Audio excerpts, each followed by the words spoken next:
Hi everyone, this is Bernard Bertrand, photographer, director, Lumix ambassador. On this quick tip today, I'm going to talk about the angle ISO setting on your Lumix S camera. And of course, the related 180-degree shutter rule. It all comes to the origin of cinematography and the 24 frames per second norm in cinematography. In the motion picture film, the camera filming at 24 FPS was using a mechanical shutter, half of a disc that was actually covering the film half of the time, and then exposing the film the other half of the time. Every time the film was hidden by the shutter, the film was moving mechanically of one single frame. So as when shooting at a frame rate of 24 frames per second, the film is actually exposed half of the time. It all comes to exposing every single frame at a shutter speed of 1/48 of a second. And this is the speed that have been chosen at the time.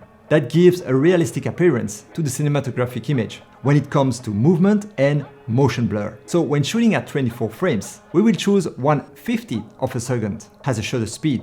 And this will perfectly mimic the cinema industry standard when it comes to how the motion blur should look. And because the original disc was indeed half of a disc, so a 180-degree disc, we call this idea of doubling the frame rate to get the shutter speed the 180-degree shutter rule. And you know that we have an insane amount of frame rate possibilities on our Lumix S cameras when it comes to shooting motion. So if you want to make sure that you stick with the 180-degree shutter rule, and this no matter what frame rate you're choosing, the camera will automatically double the shutter speed for you in order to stay consistent. For doing so, you simply go to the camera menu, then on the image quality at the bottom, you will find SS gain operation. By default, your Lumix camera will be set on SEC ISO. This will give you the usual shutter speed, like the one you will use when you're shooting still images. But right under, you will find the angle ISO.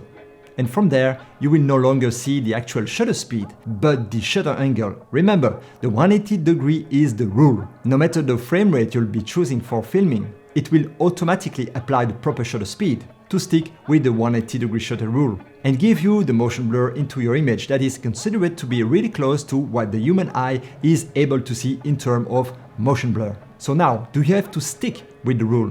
Of course not. In 1998, Steven Spielberg was shooting Saving Private Ryan. He decided to use a different shutter angle on his camera when shooting the specific scene of Omaha Beach. Spielberg was using a 90-degree shutter rule or even a 45-degree angle on his camera. By doing so, he did kill down the motion blur a lot. And he did it on purpose, of course.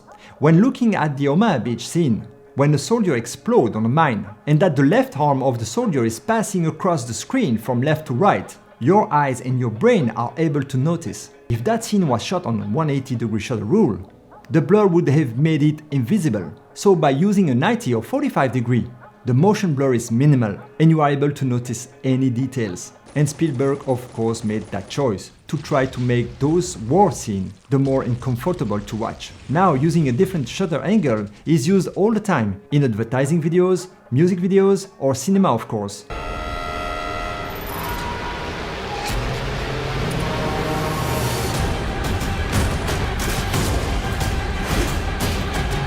For aesthetic reasons, narrative reasons. So it is important to know the rule. From there, you are able to stick with it or not. You are always free to step into it and choose to shoot with the 90-degree shutter rule, or 45, or anything in between. The smaller the angle, the less motion blur into your images. And on the Lumix menu, it is really easy to find. You will find the main 180 angle, of course, 90, 45, and anything in between. So play around that 180-degree shutter rule by setting your camera to angle ISO. And from there, no matter the recording quality and frame rate you will be choosing, the camera will automatically deal with the shutter speed for you to match the shutter angle you choose and to get the exact amount of motion blur you want or not. So this is it for now. I see you in the next video. Thank you very much and see you next time. Panasonic.